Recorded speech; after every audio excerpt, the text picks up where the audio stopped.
پروردگار بہروں بر۔ اعوذ باللہ من الشیطان الرجیم، بسم اللہ الرحمن الرحیم۔ ان اللہ وملائکتہ یصلون علی النبی یا ایہا الذین آمنوا صلوا علیہ وسلموا تسلیما۔ اللہم صلی علی سیدنا و نبینا و شفیعنا و مولانا محمد وعلی آل محمد وبارک وسلم۔ محترم خواتین و حضرات، السلام علیکم۔ پیام صبح کے ساتھ ایک بار پھر حاضر میں ہوں آپ کا میزبان انیق احمد۔ قرآن کریم کی ان آیات پر اپنے معزز علماء سے سیکھ رہے ہیں ہم کہ جن آیات میں اللہ تعالیٰ اپنا نام رکھ کر، اپنا اسم ذات رکھ کر اللہ تعالیٰ ارشاد فرما رہا ہے، اللہ اکبر، کہ دیکھو تمہیں زندگی کیسے گزارنی ہے، میں تمہیں حکم دے رہا ہوں، میرے احکامات پر عمل کرو۔ اور خواتین و حضرات، بعض آیات ایسی ہیں قرآن کریم کی، ان کی کل تعداد ہے 89 کہ یا ایھا الذین آمنو، اے لوگو جو ایمان لائے ہو، یا اے لوگو جو ایمان لانے کے دعوے دار ہو، تمہیں کیا کرنا ہے، زندگی کیسے گزارنی ہے، یہ اللہ تعالیٰ ہمیں بتا رہا ہے۔ آج کی آیات سورہ انفال کی آیات 27 اور 28، اس پر ہمارے معزز علماء ہمیں تعلیم فرمائیں گے۔ اللہ تعالیٰ فرما رہا ہے کہ اے لوگو جو ایمان لائے ہو، جانتے بوجھتے اللہ اور اس کے رسول صلی اللہ علیہ وآلہ وسلم کے ساتھ خیانت نہ کرو، اپنی امانتوں میں غداری کے مرتکب نہ ہو۔ اللہ اکبر۔ اب سوال یہ رکھیں گے، پہلا سوال یہ کہ اللہ اور اللہ کے رسول صلی اللہ علیہ وآلہ وسلم کے ساتھ خیانت کسے کہتے ہیں؟ ہم نے کچھ پیمان کیے ہوئے ہوتے ہیں، کچھ عہد ہوتے ہیں، لا الہ الا اللہ محمد رسول اللہ، ہم یہ کہہ کر قبول کر کے کسی عہد کے پابند ہو جاتے ہیں۔ اپنی امانتوں میں غداری کے مرتکب نہ ہو۔ کون سی امانتیں ہیں ہمارے پاس جو دین ہمیں دیتا ہے، اور اللہ اور اللہ کے رسول صلی اللہ علیہ وآلہ وسلم کا تقاضا یہ ہے کہ دیکھو خیانت نہ کرنا۔ سمعنا و اطعنا، کچھ بات کروائیں گے اس پر، سماعت کرو اور اطاعت کرو۔ ما آتاکم الرسول فخذوہ وما نہاکم عنہ فانتہوا، اس پہ بھی بات کروائیں گے۔ خواتین و حضرات، اللہ تعالیٰ فرما رہا ہے کہ یہ تمہارا مال، تمہاری اولاد تمہارے لیے آزمائش ہے۔ یا ایھا الذین آمنوا لا تلھکم اموالکم ولا اولادکم عن ذکر اللہ ومن یفعل ذلک فاولئک ھم الخاسرون۔ مال اور اولاد تو بڑی محبت ہوتی ہے ان سے، لیکن ایسا نہ ہو کہ مال اور اولاد کی محبت میں اللہ کی محبت کم ہو جائے۔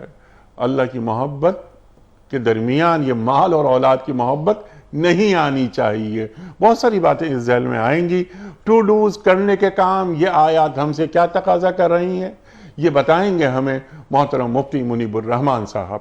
خواتین و حضرات، مفتی منیب الرحمان صاحب سے کون واقف نہیں؟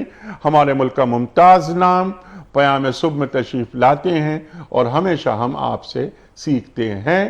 مرکزی چیئرمین رویت ہلال کمیٹی پاکستان، تشریف فرما ہے مفتی محمد عمران صاحب۔ ایک اور جانا مانا نام، خواتین و حضرات، ایم اے کیا جامعہ کراچی سے انگریزی ادب میں، اور رفتہ رفتہ آگے بڑھتے رہے۔ پچھلے دنوں آپ کا ڈاکٹریٹ ہوا، الحمدللہ۔ زندگی دین کی خدمت کے لیے وقف ہے۔ ایسے نوجوان، خاص طور پر ایسے نوجوان ہر دور میں دین کو درکار رہے ہیں۔ بڑی مہربانی، بڑا کرم مفتی صاحب کا کہ پیام صبح میں تشریف لاتے ہیں، اور ہم ہمیشہ مفتی صاحب سے سیکھتے ہیں۔ تشریف فرمائے قاری محمد سجاد صاحب، قاری قرآن، ایک اور جانا مانا نام ہمارے ملک کا۔ قاری صاحب سے گزارش کروں گا کہ سورہ انفال کی آیات 27 اور 28 کی تلاوت سے آج کے پروگرام کا آغاز فرمائیں۔ اعوذ باللہ من الشیطان الرجیم، بسم اللہ الرحمن الرحیم۔ یا ایھا الذین آمنوا لا تخونوا الله والرسول سبحان اللہ. لا تخونوا الله والرسول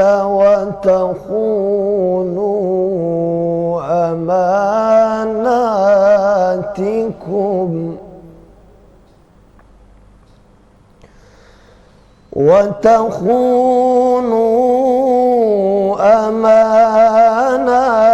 أماناتكم وأنتم تعلمون.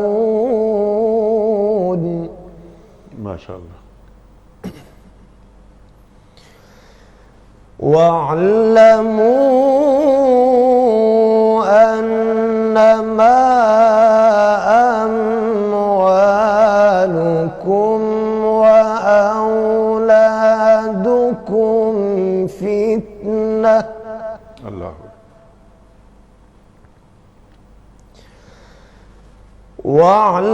واعلموا أنما أموالكم وأولادكم فتنة وأن الله عنده أجر عظيم.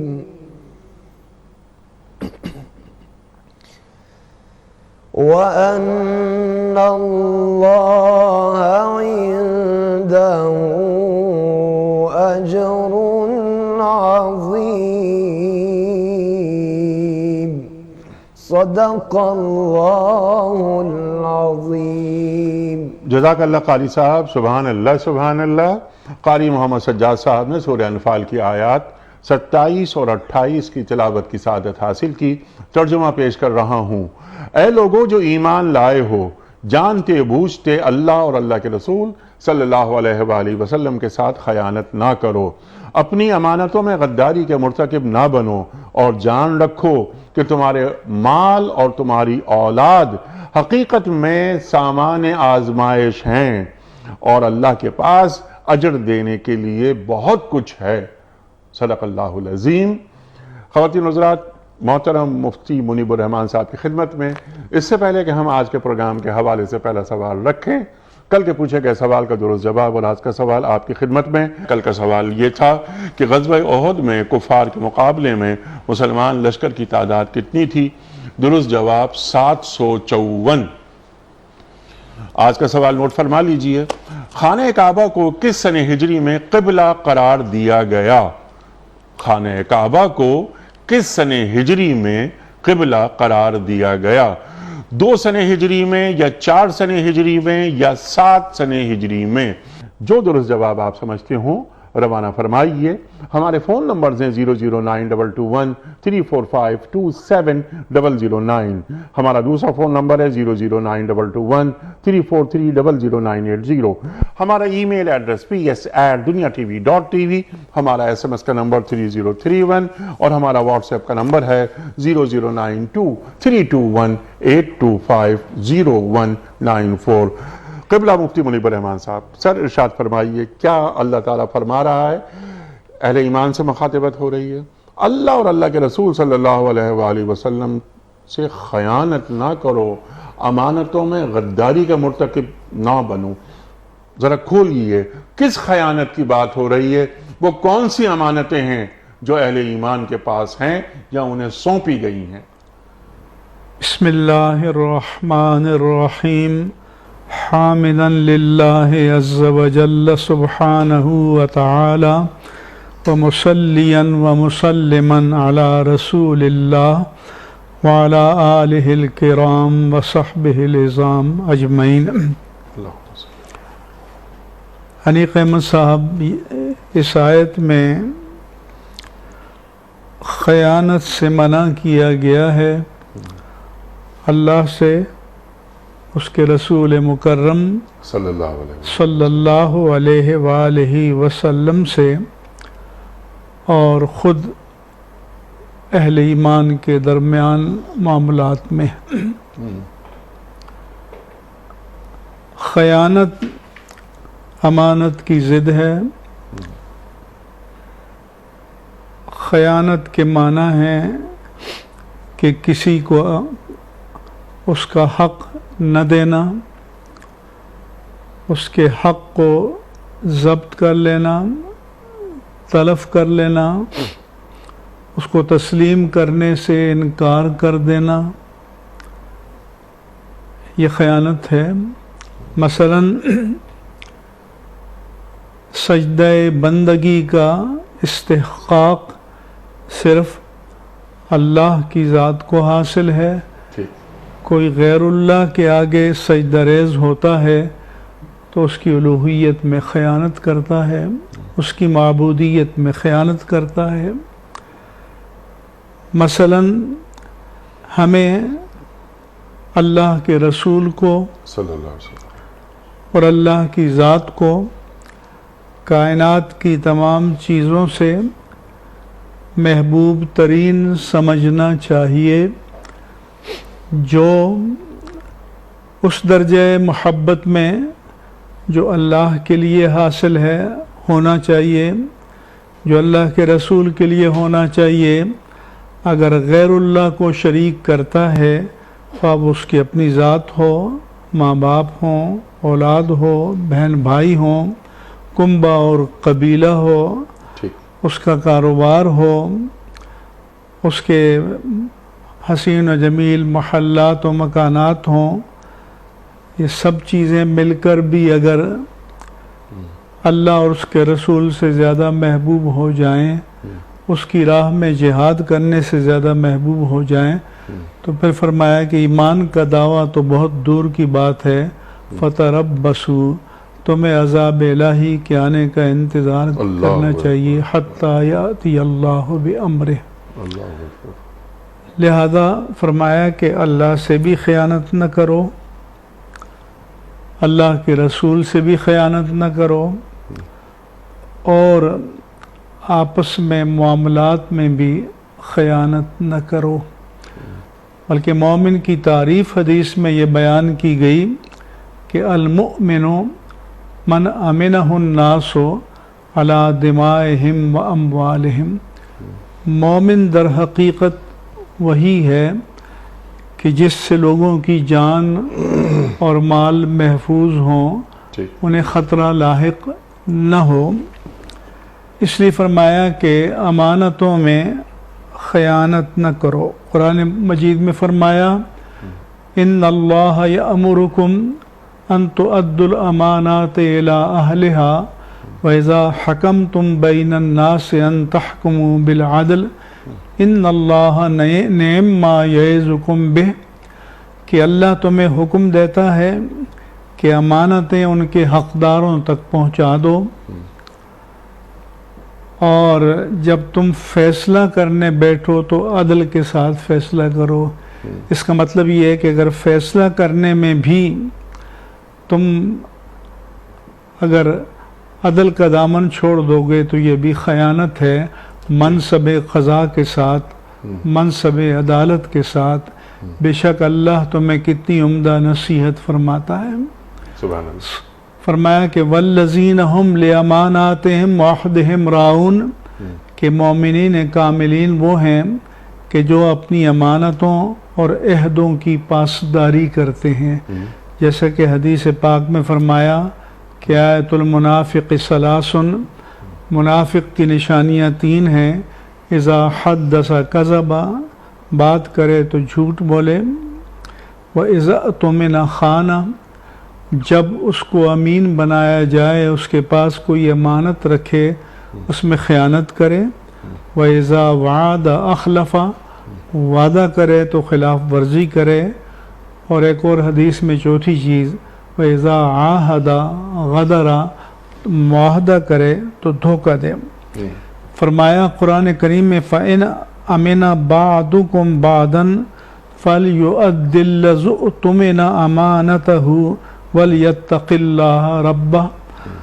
اگر تم میں سے بعض اپنے میں سے کسی ایک کو امین بنا دیں تو جس کو امین بنایا گیا ہے اس پر لازم ہے کہ وہ امانت کو پورا پورا ادا کرے۔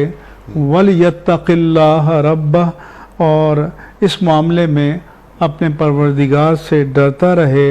اور اسی کے ساتھ فرمایا کہ وَلَا تَكْتُمُوا الشَّهَادَةَ، شہادت کو چھپاؤ نہیں۔ اس کا مطلب یہ ہوا کہ شہادت بھی ایک امانت ہے، اور اس کا کتمان جو ہے وہ ضمانت میں خیانت ہے۔ بلکہ بعض صورتوں میں کہ جب کسی آدمی کے پاس صرف صحیح معلومات ہیں، کوئی اور شاہد نہیں ہے، تو تب اس پر واجب ہے کہ جا کر گواہی دے، ورنہ دوسرے کا حق پامال ہو جائے گا۔ وَمَنْ يَكْتُمْهَا فَإِنَّهُ آثِمٌ قَلْبُهُ، اور جو شہادت کو چھپائے گا تو اس کا دل گناہگار ہے۔ سبحان اللہ۔ اب اسی چیز کو ذرا سا آگے بڑھاتے ہیں، یہ تو انسان کا انسان کے سے تعلق تاکہ ایک خوبصورت معاشرے کی تشکیل ہو۔ مفتی صاحب یہاں پر اللہ اور اللہ کے رسول صلی اللہ علیہ وآلہ وسلم سے خیانت نہ کرو، یہ واضح طور پر فرمایا جا رہا ہے۔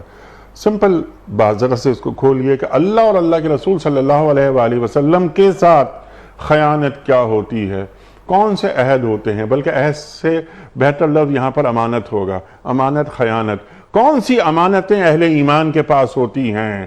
عہد شکنیاں کیا اس کے ارتکاب سے منع کیا جا رہا ہے، یا تم جس چیز کے امین بنائے گئے ہو، دیکھو تم امین ہو چند چیزوں کے، ذرا واضح کر دیجئے کہ اہل ایمان کلمہ گو کن چیزوں کا امین ہے، یعنی امانت دار۔ ارشاد۔ الحمدللہ رب العالمین، نحمدہ ونصلی علی رسولہ الکریم، اما بعد۔ انیق صاحب، اس آیت کریمہ کا تھوڑا سا بیک گراؤنڈ اگر ہم سمجھ لیں، شان نزول، تو بات کافی حد تک واضح ہو جائے گی۔ اس آیت کریمہ کے شان نزول پر 3 واقعات عمومی طور پر ائمہ تفسیر نے بیان فرمائے۔ ایک واقعہ تو وہ ہے جو حاطب بن بلتعہ کا واقعہ ہے، ایک واقعہ وہ ہے جو حضرت ابو سفیان کے حوالے سے ہے کہ جب بدر کے وقت میں آپ آ رہے تھے تو انفارمیشن وہاں پر چلی گئی تھی، لیک ہو گئی تھی۔ تیسرا واقعہ وہ حضرت ابو لبابہ والا ہے رضی اللہ تعالی عنہم، کہ آپ نے جب آپ سے بنو قریظہ والوں نے مشورہ طلب کیا تو آپ نے اپنے حلق کی طرف اشارہ فرمایا کہ تم ذبح کر دیے جاؤ گے۔ اب یہ وہ راز تھا جو کہ منتقل کر دیا گیا تھا، اور بنو قریظہ بہت کانشیس ہو گئے تھے اس بات پر، ان کے رشتہ دار وہاں تھے، ان کے گھر والے وہاں تھے، اور ان کے بچے بھی وہاں تھے۔ اور جو اگلی آیت ہے یہ بھی اسی کانٹیکس پہ بیان ہوتی ہے کہ بھئی تمہارے مال اور اولاد جو ہے نا وہ فتنہ ہے، تم نے اسی وجہ سے ان کو سیف کرنے کے لیے باتیں آگے لیک کر دی، ٹھیک ہے نا۔ یہ 3 واقعات ہیں، اس کی پوری تفسیر ہے، لوگ اس کو کتب تفسیر میں دیکھ سکتے ہیں۔ جو سوال آپ نے رکھا ہے وہ سوال یہ ہے کہ اللہ اور اس کے رسول سے خیانت نہ کرو، تو اگر ہم اس پیراٹائم میں دیکھیں جس میں آیت نزول ہے، تو اس میں تو بڑا اسٹریٹ ان 3 احباب کے حوالے سے یہ گفتگو ہے جنہوں نے اس راز کو لوگوں کے درمیان کھول دیا تھا جو کہ مسلمانوں کی مجلس مشاورت کے اندر امانتاً حضور نے ان تک منتقل فرمایا تھا۔ تو وہ راز کیونکہ لیک ہوا تو وہ اللہ اور اس کے رسول سے خیانت کی، انہوں نے مسلمانوں کی اسٹریٹجیز یا پالیسیز وہ لوگوں کے سامنے کھول دی تھی۔ یہ ہو گئی ایک بات۔ اگر ہم اس کو وسیع پیراٹائم میں دیکھیں، ذرا سا بڑے کینوس کے اوپر اس کو دیکھ لیں، تو اب پھر ہر وہ چیز جو اللہ اور اس کے رسول نے ہمیں امانتاً منتقل کی ہے، اس کے اندر ہمارا یہ جسم بھی شامل ہے، ہمارے پاس موجود مال بھی شامل ہے، ہمارے پاس موجود علم، فہم و فراست، عقل و دانش بھی شامل ہے، اور ہر وہ نعمت جو اللہ نے اپنے فضل سے ایک بندہ مومن کو عطا فرمائی ہے، وہ ساری نعمتیں اس میں شامل ہیں کہ یہ اللہ نے اپنے فضل سے تم کو عطا فرمائی ہے، تو اب تمہیں اجازت نہیں ہے کہ اس میں خیانت کرو۔ اس سے کیا مراد ہے؟ اس سے مراد یہ ہے، جو مفسرین نے اس کی وضاحت کی ہے، اہل اللہ نے اس کے اوپر بہت گفتگو کی ہے، کہ فار ایگزامپل اگر اللہ نے آگ کی ایک نعمت دی ہے تو اس آگ کو اب اس طریقے سے استعمال کرنا ہے جس طرح سے اللہ کا حکم ہے۔ اب جو بندہ اس آگ سے بدنظری کرے گا اس نے اللہ کی نعمت میں، امانت میں خیانت کی ہے۔ اسی طرح اللہ نے زبان دی ہے، اس زبان کو اب اس طرح استعمال کرنا ہے جس طرح اللہ اور اس کے رسول کا حکم ہے، یعنی نیکی کی دعوت دینی ہے اور لوگوں کو برائی سے روکنا ہے۔ اگر وہ اس زبان سے فحش کلامی کرے گا، بد کلامی کرے گا، چغلی، غیبت، بہتان، الزام تراشی کے معاملات کرے گا، تو گویا وہ اللہ اور اس کے رسول کی دی ہوئی اس نعمت کے اندر اور امانت کے اندر خیانت کر رہا ہے۔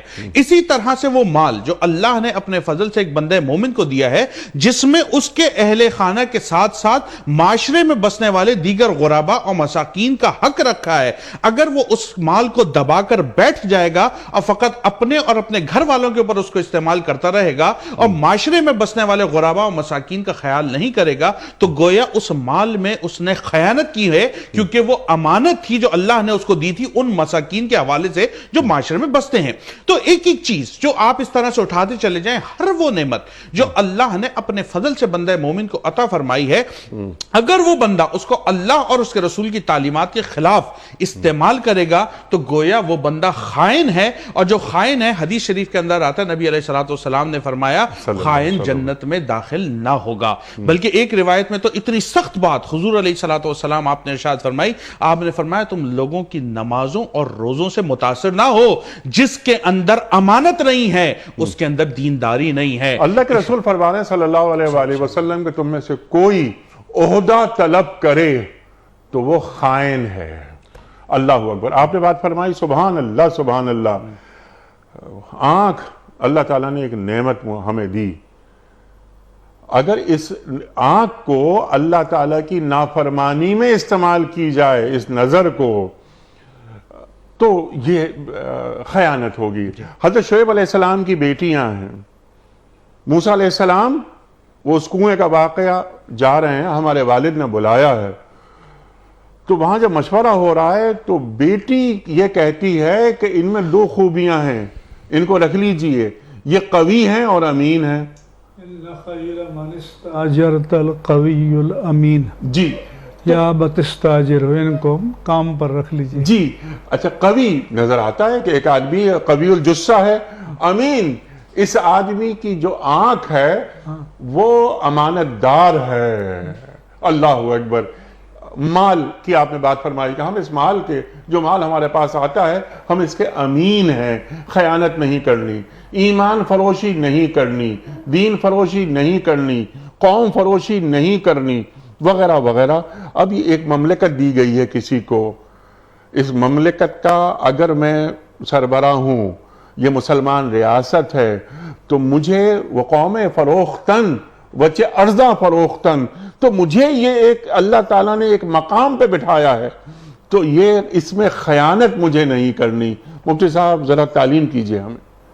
پہلی بات تو یہ ہے کہ مناسب تفویض کرتے وقت خیانت نہیں کرنی چاہیے۔ سبحان اللہ۔ حدیث پاک میں آتا ہے کہ پوچھا گیا، یا رسول اللہ صلی اللہ علیہ وسلم، قیامت کب آئے گی؟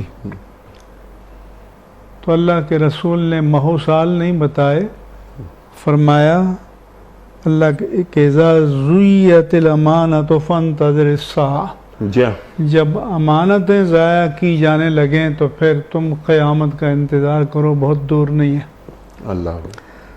پوچھا گیا، یا رسول اللہ صلی اللہ علیہ وسلم، کیف اضاعتها، امانتیں کیسے ضائع ہو جائیں گی؟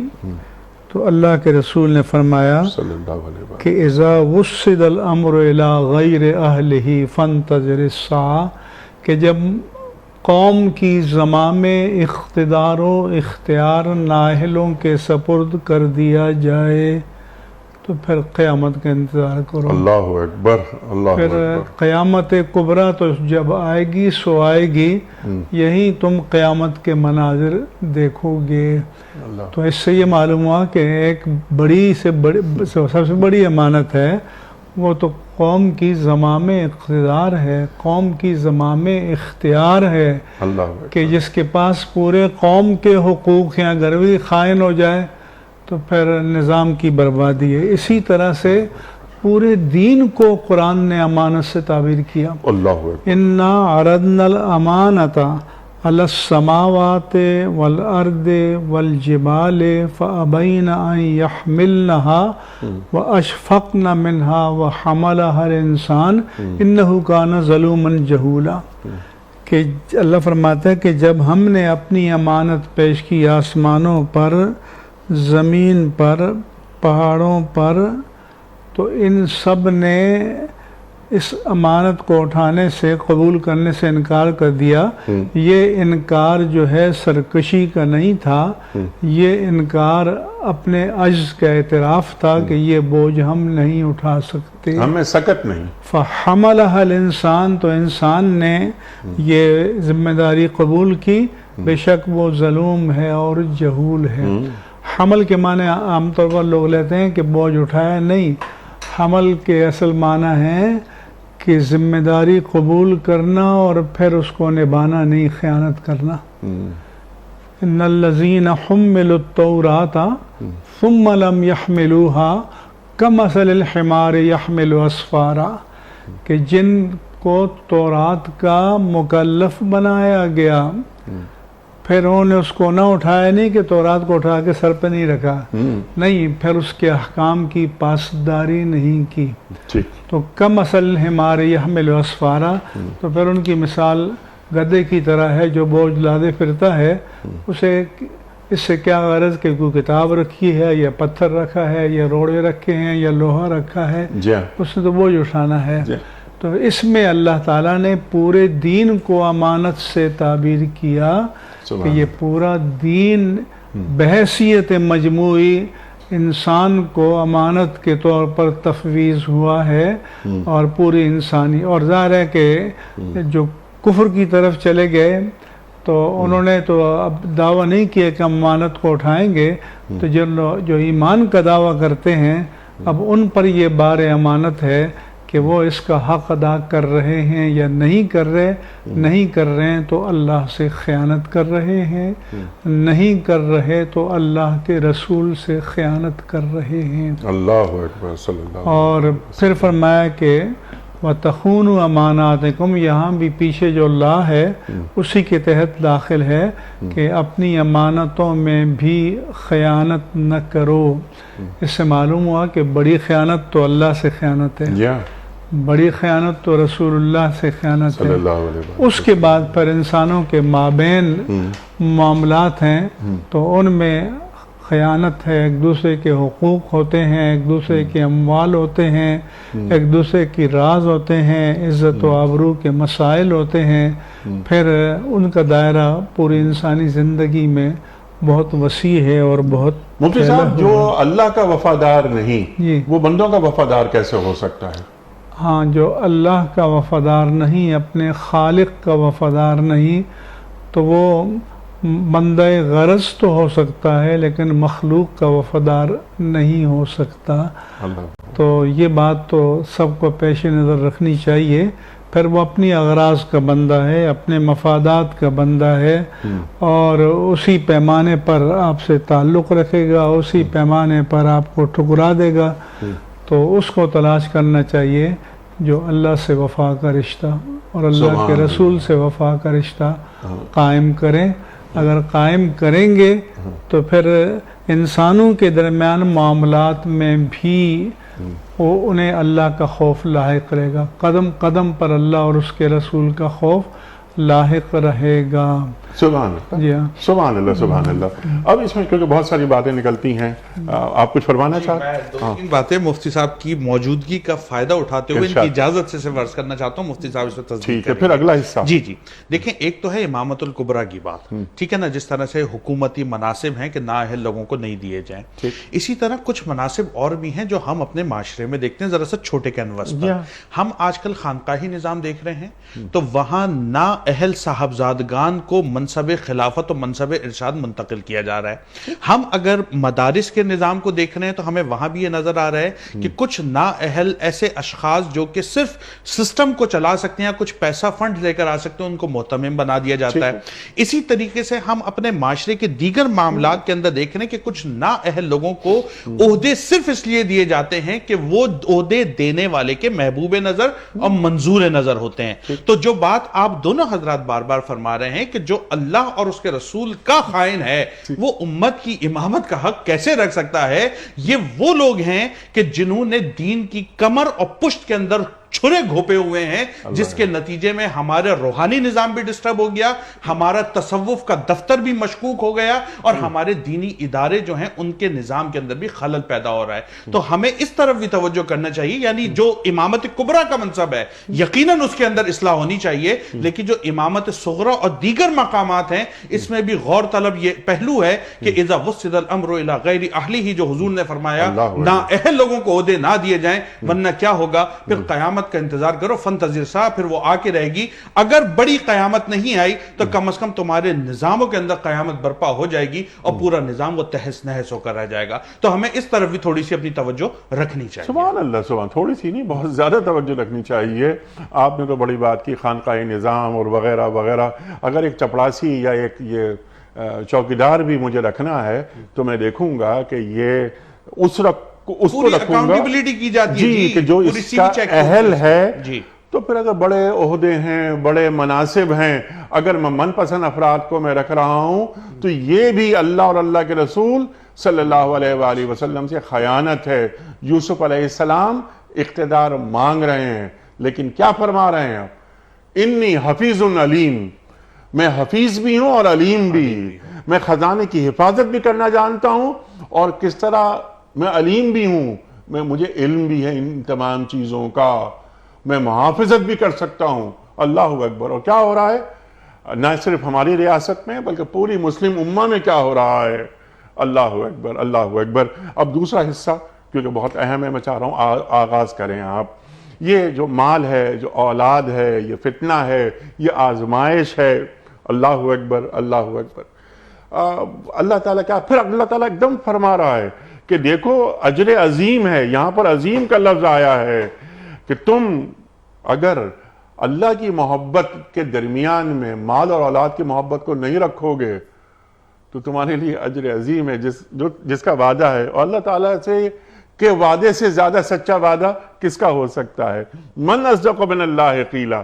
ارشاد۔ دیکھیں انیس صاحب، اس آیت کو اگر ہم پچھلی آیت کے کانٹیکس میں سمجھ لیں گے نا تو بہت آسانی ہو جائے گی۔ خیانت جو ہے انسان عموماً انہی دو وجوہات کی بنا پر کرتا ہے، یا تو اس کو فوکس ہوتا ہے دنیاوی مال و منفعت کا حاصل کرنا، یا دوسرا اس کا آپشن یا اس کے ذہن میں بات یہ ہوتی ہے کہ اپنی اولاد کو اس سے الٹیمیٹ فائدہ پہنچا لینا۔ اگر انسان ان دو چیزوں پر کنٹرول کر لے گا تو وہ آٹومیٹیکلی خیانت کرنے سے باز آ جائے گا۔ اب یہ جو فتنہ کا لفظ یہاں قرآن کریم کے اندر استعمال ہوا ہے، عربی لغت کے اعتبار سے اگر دیکھیں تو اس کا ایک معنی اس سونے کے لیے بنتے ہیں، وہ جو گولڈ ہوتا ہے، کہ جب اس کو کسی بھٹی کے اندر ڈالا جاتا ہے اور اس کو نکھار کر ایک خوبصورت چمکتا ہوا گولڈ باہر آتا ہے تو اس کے لیے فتنے کے لفظ کو استعمال کیا جاتا ہے۔ اسی لیے اس کو اختبار کے لفظ معنی میں بھی استعمال کرتے ہیں، یعنی بامعنی امتحان اور بامعنی آزمائش کے بھی استعمال کیا جاتا ہے کہ جو اس فتنے سے بچ جائے گا وہ کیا ہوگا؟ وہ نکھرا ہوا مومن بن جائے گا۔ اب کیا ہوا؟ اجر عظیم جو فرمایا، تو دوسری طرف ہم دیکھتے ہیں قرآن میں اللہ فرما رہا ہے کہ والذین آمنوا اشد حبا للہ، کہ جو لوگ اہل ایمان ہیں اللہ سے ٹوٹ کر محبت کرتے ہیں، سب سے زیادہ شدید محبت کرتے ہیں۔ اشد اس میں تفضیل ہے، اس کا مطلب یہ ہوا ان کے دل میں مال کی محبت ہوتی نہیں ہے۔ اسلام یہ بات نہیں کر رہا کہ اپنے دل سے ساری محبتیں نکال دیں، یہ پاسبل نہیں ہے، بیکاز ہیومن اسٹرکچر جو ہے اس کے اندر یہ چیز موجود رہتی ہے۔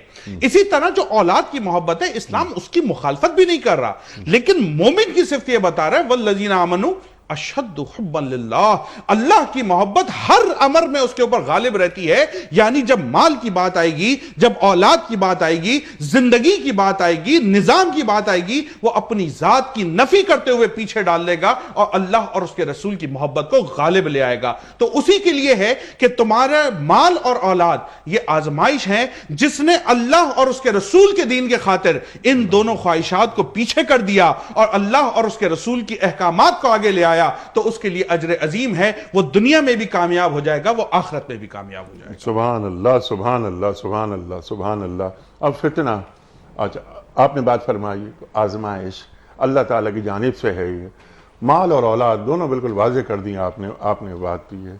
تو اللہ تعالیٰ مال اور اولاد کی محبت تو انسان کے دل میں رکھ کر یہ بتا رہا ہے کہ والذین آمنوا اشد حبا للہ کی بات آپ نے فرمائی۔ دیکھو میری محبت اس کو افضل رکھنا. یہ مال اور اولاد کیا ہیں؟ یہ تو تمہارے لیے ہے نا, یہ زینت الحیات دنیا ہے, یہ دنیا کی زینت ہے. ارشاد. بتایا گیا ہے کہ زین للناس حب الشہوات من النساء والبنین والقناطیر المقنطرۃ والخیل المسومۃ والانعام والحرث. یعنی دنیا میں جو انسان کی بلانگنگز یا متعلقات ہوتے ہیں, نیچرلی انسان جن سے محبت کرتا ہے وہ میاں بیوی ہیں, اولاد ہیں, پھر سونے چاندی کے ڈھیر یعنی مال ہے. اس زمانے کے اعتبار سے نشان زدہ گھوڑے, چوپائے, کھیت کھلیان, جاگیریں, آج بھی جاگیریں ہیں. یہ وہ چیزیں ہیں کہ جن کی طرف جو اٹریکٹ کرتی ہیں, انسان کا دل مائل ہوتا ہے. لہذا قرآن نے ان چیزوں کی محبت کی نفی نہیں فرمائی. اسلام نے ان چیزوں کی محبت کی نفی نہیں فرمائی. اگر محبت کی نفی ہوتی تو یہ فطرت کے خلاف ہوتا. حضور انور صلی اللہ علیہ وسلم ممبر پہ بیٹھے خطبہ دے رہے تھے تو حسنین کریمین آئے. حدیث میں ہے کہ یمشیان و یاسران, وہ 2 قدم چلتے پھر لڑکھڑا کر گر جاتے. حضور نے خطبہ روک دیا اور ادھر گئے, دونوں کو اب اٹھایا, گود میں ممبر پہ بیٹھے اور اپنی گود میں بٹھایا اور خطبے کو دوبارہ کنٹینیو کیا اور فرمایا کہ صدق اللہ انما اموالکم و اولادکم فتنہ. اللہ نے سچ فرمایا کہ تمہاری اولاد اور مال آزمائش ہے, کہ میں ان کو ایسے لڑکھڑاتے ہوئے برداشت نہ کر سکا اور میں اترا اور میں نے ان کو گود میں لیا. تو فطری تعلق تو یقیناً ہے. ایمان کا امتحان تب ہوتا ہے کہ جب اس تعلق کا ٹکراؤ ہوتا ہے اللہ تبارک و تعالی اور اللہ کے رسول کی محبت کے ساتھ. مثال کے طور پر بیوی بچوں کی فرمائش ہے کہ ہمیں یہ لا کر دو, یہ لا کر دو, یہ لا کر دو, اور جو اس کا حلال ذرائع ہیں اس میں وہ چیزیں مہیا نہیں ہو سکتی, تو وہ ان کی فرمائش کو پوری کرنے کے لیے رشوت لیتا ہے, حرام ذرائع اختیار کرتا ہے. تو یہ کب کرتا ہے کہ جب ان کی محبت اللہ کی محبت پر غالب آ جاتی ہے. اللہ کی شریعت اس کے سامنے ہے, احکام اس کے سامنے ہیں, ان کو ٹھکراتا ہے اور ان کی فرمائش کو پورا کرتا ہے. ایک انیق احمد صاحب, مسئلہ یہ بھی ہے کہ ہم دیکھتے ہیں کہ ہم نے جو معاشرے میں اقدار تشکیل دی ہیں ان میں کون سی قدریں قابل احترام ہیں. کیا ہم نے علم کو توقیر عطا کی اور صاحبان علم ہمارے معاشرے میں معزز مانے جاتے ہیں؟ کیا ہم نے کردار کو, اخلاق کو, سیرت کو ترجیح دی اور جو اعلیٰ کردار کے حامل ہیں ہم انہیں سروں پر بٹھاتے ہیں؟ یا ہمارے معاشرے میں کامیابی کے پیمانے کیا ہیں؟ پیمانے کیا ہیں؟ ایک آدمی جو سڑک پہ جا رہا ہے پیدل اور ایک آدمی جو لینڈ کروزر میں جا رہا ہے, تو کیا پیدل چلنے والا ناکام آدمی ہے اور لینڈ کروزر میں جانے والا کامیاب آدمی ہے؟ یہ ہم نے قدریں یہ بنا دی ہیں کہ اگر وہ پیدل چلنے والا فٹ پاتھ پہ وہ صاحب علم بھی ہے, صاحب کردار بھی ہے, صاحب تقوی بھی ہے, لیکن ہمارا ذہن متوجہ اس کی طرف ہوگا کہ جو اعلیٰ قسم کی گاڑی میں بیٹھ کے شان و شوقت سے جا رہا ہے. حدیث میں فرمایا آثار قیامت میں سے کہ وَأُكْرِمَ الرَّجُلُ مَخَافَةَ شَرِّهِ, کہ معاشرہ پستی کے اس مقام پر پہنچ جائے کہ معاشرے میں کسی کی تکریم کی جائے تو اس کے شر سے بچنے کے لیے کہ یہ دہشت گرد ہے, یہ نقصان پہنچا سکتا ہے, لہذا اس کو عزت دو, اس کو سر پہ بٹھاؤ, اپنی جان بچاؤ. تو پہلے تو یہ ہے کہ ہمیں اقدار بدلنی ہوں گی، اور پھر جب ہم اقدار بدلیں گے تو وہ نئی نسلوں کے جو رول ماڈل ہیں وہ بھی تبدیل ہوں گے یقیناً. ہاں، لیکن جب ہم نے یہ قدریں ان کو انہیرٹ کی ہیں اور وراثت میں ٹرانسفر کریں گے تو پھر وہ ان کا حال ہم سے بھی گیا گزرا ہوگا، اور ان کو بچانا تو بہت بڑی بات ہے. وہ بہت ان میں مبتلا ہو جائیں گے، اور آج صورتحال یہی ہے جس سے ہم دوچار ہیں. اور اس لیے حدیث پاک میں حضور نے فرمایا تھا کہ انما یختصمون الیہ، تم اپنے مقدمات لے کر میرے پاس آتے ہو، لعل بعضکم الحن بحجتی، بعض ایسا ہو جو حجت بازی میں اپنی بات کو پیش کرنے میں بڑا ماہر ہے اور وہ اپنا کیس پیش کرتا ہے. فَإِنَّمَا أَخْطَئُ لَهُ بِشَيْءٍ، میں اس کے دلائل سن کر اس کے لیے فیصلہ کرتا ہوں جو در حقیقت اس کی نہیں ہے، تو وہ سمجھے کہ میں اسے آگ کی چنگاری دے رہا ہوں، وہ جہنم کی آگ کا ٹکڑا لے رہا ہے. آج ہمارے ہاں جو فیصلے ہوتے ہیں اعلیٰ اس میں، تو کس بنیاد پر ہوتے ہیں؟ ہمارے ہاں جو وکالت کا ادارہ ہے، جو ساری چیزیں ہیں، تو کتنی بڑی بڑی فیسیں اور یہ ساری چیزیں کیوں ہوتی ہیں؟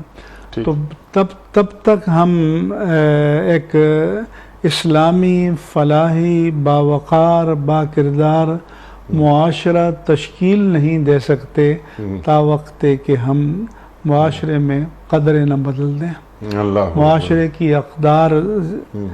تو اس لیے تو ہم ذکر کرتے رہتے ہیں کہ رمضان آ گیا تو دین بیچنا ہے تو کسی اداکارہ کو بٹھا دو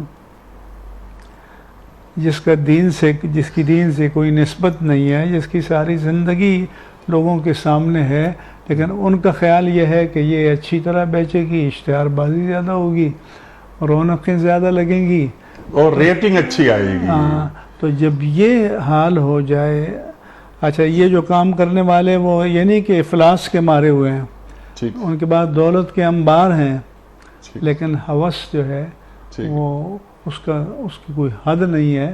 جیسے حضور نے فرمایا کہ لو کان الانسان وادیا من الذهب لیتمنى ان یکون وادیا اخرى، کہ کسی کے پاس سونے کی ایک وادی ہو تو تمنا کرے گا کہ اتنی اور ہو جائے. ایک اور حدیث میں ہے کہ 2 ہوں تو تمنا کرے گا کہ 3 ہو جائیں. ٹھیک ہے. تو پھر اقدار جو ہیں وہ اعلیٰ اقدار، اس کے لیے قناعت بھی ضروری ہے. سبحان اللہ. اور یہی بات جو آپ فرما رہے تھے، یہی بات کہ اگر اس کے بعد سونے کی وادی 1 ہو تو 2 ہو جائیں، 2 ہو جائیں، 3 ہو جائیں.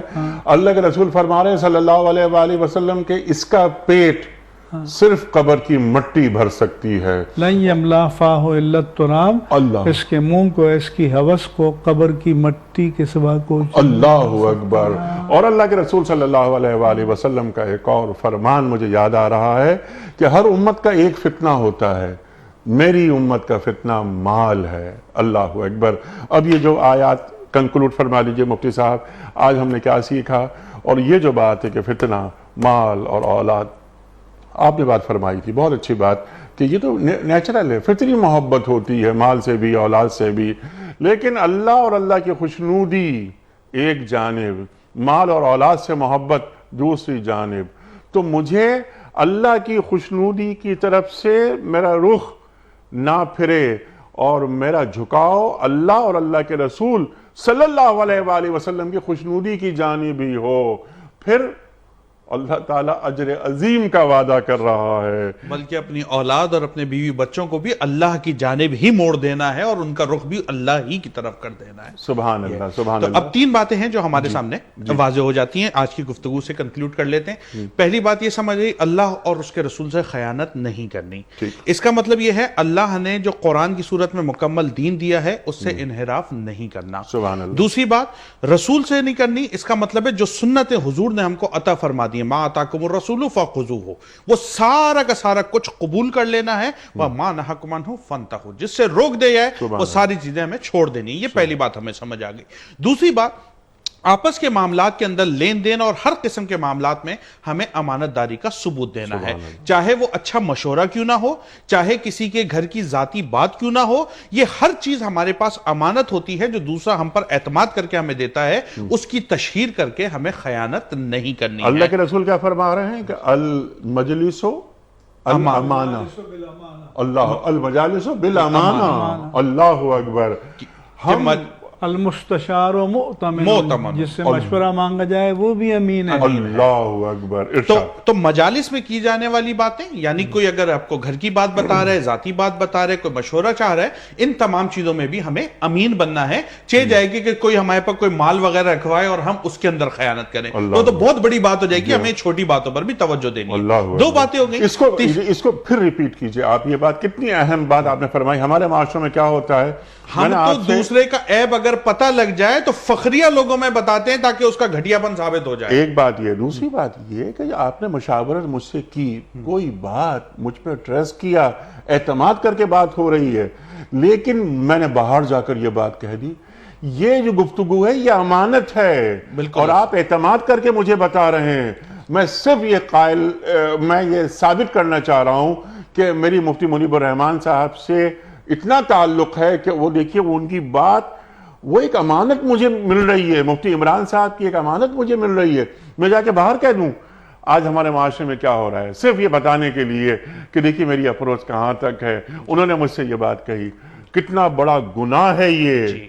تو اب یہ جب اتنا بڑا گناہ ہے تو پھر جب وہ کسی کا مال ہو، کسی کی اور کوئی چیز ہمارے پاس ہو اور ہم وہ واپس کرنے کے اندر نخرے کریں تو وہ تو پھر ظاہر ہے اس سے بھی بڑا گناہ عظیم بن جائے گا۔ تو دوسری بات ہمیں یہ سمجھ آئی، اللہ اور رسول سے خیانت نہیں کرنی، مومنوں کے ساتھ خیانت نہیں کرنی، اور تیسری بات ہمیں آخر میں سمجھ آ گئی کہ بیوی اور بچوں سے محبت کرنی ہے، مال کے لیے الکاسب حبیب اللہ، جد و جہد کرنی ہے، حلال رزق کمانا ہے کیونکہ اللہ کا دوست ہے، لیکن جہاں پر اللہ کے احکامات آ جائیں اور یہ دو چیزیں اس کے مقابلے میں کھڑی ہو جائیں، وہاں ان دونوں چیزوں کو پس پش رکھ کر اللہ اور اس کے رسول کے احکامات کو آگے لے کر آنا ہے۔ یہ ہمیں یہ آیات سکھا رہی ہیں، اور نہ صرف ہمیں ان کو پس پش ڈال کر اللہ اور اس کے رسول کے احکامات کو آگے لانا ہے، بلکہ بیوی بچوں کو بھی پیار سے اللہ اور اس کے رسول کی جانب موڑنا ہے کہ دیکھو میں نے اپنا رخ اللہ کی طرف کیا ہوا ہے، تم بھی میرے معاون اور مددگار بن کر اپنا رخ اللہ کی جانب موڑ لو، تاکہ ہم سارے مل کر اللہ کے دین پر عمل کریں۔ اور جو مال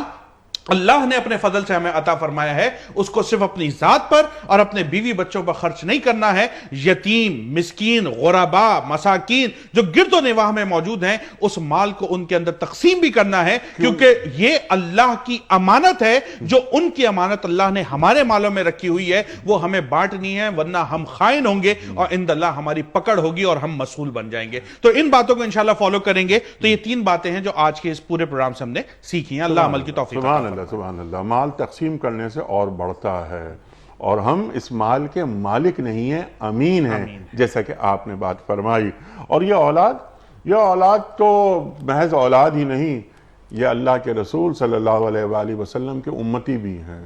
تو ایک ذمہ داری اللہ تعالیٰ ہمیں دے رہا ہے اولاد کی شکل میں کہ دیکھو جب تم دنیا سے جانا تو محض اولاد چھوڑ کے نہیں جانا، بلکہ اللہ کے رسول صلی اللہ علیہ وسلم کے امتی چھوڑ کے جانا۔ تو ربنا هب لنا من ازواجنا وذرياتنا قرۃ اعین واجعلنا للمتقین اماما، جب ہم پڑھ رہے ہیں تو معلوم ہوتا ہے ہمیں کہ ہم اپنی ازواج کے لیے، اپنی اولاد کے لیے دعا مانگتے ہیں، تو یہ ہماری آنکھوں کی ٹھنڈک بنے، ہمارے لیے فتنہ نہ بنے، ہمارے لیے عذاب کا باعث نہ بنے۔ آپ کا بڑا ممنون مفتی صاحب، آپ تشریف لائے۔ مفتی منیب الرحمان صاحب، میں آپ کا بڑا شکر گزار، آپ تشریف لائے۔ خواتین و حضرات، اللہ اکبر، اللہ اکبر، اللہ اور اللہ کے رسول صلی اللہ علیہ وآلہ وسلم سے خیانت، امانتوں میں خیانت، مال، اولاد، تفصیل گفتگو فرمائی ہمارے معزز علماء نے۔ اللہ سلامت رکھے ہمارے علماء کو، تشریف لاتے ہیں، ہماری جو جہالت ہے اس کو دور کرتے ہیں، ہمیں قرآن کریم سے قریب کرتے ہیں۔ اللہ ہمارے علماء کو سلامت رکھے۔ قاری صاحب، میں آپ کا بڑا شکر گزار، آپ تشریف لائے۔ سبحان اللہ، سبحان اللہ۔ وقت مکمل ہو رہا ہے ہمارے آج کے پروگرام کا، بہت ساری باتیں ہوئی ہیں۔ یہ گفتگو محض گفتگو نہیں، یہ اللہ کا کلام ہے، اور اللہ تعالیٰ اور اللہ کے رسول صلی اللہ علیہ وآلہ وسلم جہاں ہمیں دیکھنا چاہتے ہیں ہم وہاں نظر آئیں، اور وہاں سے غیر حاضر نظر آئیں جہاں اللہ اور اللہ کے رسول صلی اللہ علیہ وآلہ وسلم ہمیں دیکھنا نہیں چاہتے۔ کوئز، کل کا سوال یہ تھا کہ غزوہ احد میں کفار کے مقابلے میں مسلمان لشکر کی تعداد کتنی تھی؟ درست جواب 754۔ آج کا سوال نوٹ فرما لیجئے۔ خانہ کعبہ کو کس سنہ ہجری میں قبلہ قرار دیا گیا؟ 2 سنہ ہجری میں، 4 سنہ ہجری میں یا 7 سنہ ہجری میں؟ جو درست جواب آپ سمجھتے ہوں روانہ فرمائیے۔ ہمارے فون نمبرز ہیں 00922 345 27009۔ ہمارا دوسرا فون نمبر ہے 00922 343 00980۔ ہمارا ای میل ایڈریس ps@duniatv.tv، ہمارا SMS کا نمبر 3031 اور ہمارا واٹس ایپ کا نمبر ہے 0092 321 8250194۔ وقت قرآن اندازی کا۔ محترم مفتی منیب الرحمان صاحب کے دست مبارک سے ایک پرچی نکل چکی ہے اور اب آپ اعلان فرما رہے ہیں آج کے ونر کے نام کا۔ عامر مشتاق راولپنڈی۔ عامر مشتاق صاحب راولپنڈی سے آپ کی خدمت میں دنیا ٹی وی کی جانب سے دینی کتب پر مشتمل یہ گفٹ ہیمپر آپ کے گھر بذریعہ کوریئر روانہ کیا جا رہا ہے۔ آپ کو بہت بہت مبارک ہو۔ اختتام ہوتا ہے پیام صبح کا روزانہ ایک قول پر، اور وہ قول ہوتا ہے صاحب نہج البلاغہ امیر المومنین حضرت علی مرتضیٰ کرم اللہ وجہہ کا۔